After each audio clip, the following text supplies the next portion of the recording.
सल्लु अलल हबीब सल्लल्लाहु अला मुहम्मद। आज चौथे और पाँचवें रोज़े की दरमियानी शब है, शब जुम्मा भी है। रात के तकरीबन 10:30 के करीब वक़्त है। तवाफ़े काबा करने वालों के नज़ारे कीजिए। मताफ़ इस वक्त खचा खच भरा हुआ है, बहुत ज़्यादा रश है।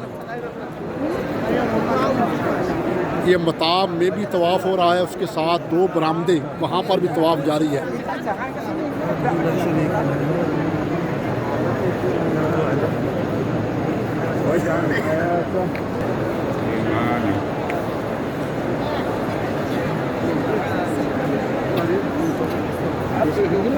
माह रमज़ान शरीफ के क्या ही नज़ारे हैं, काबा पाक की क्या ही बहारें हैं। मक्का पाक के भी अपने नज़ारे, मदीना शरीफ की भी अपनी ही बहारें।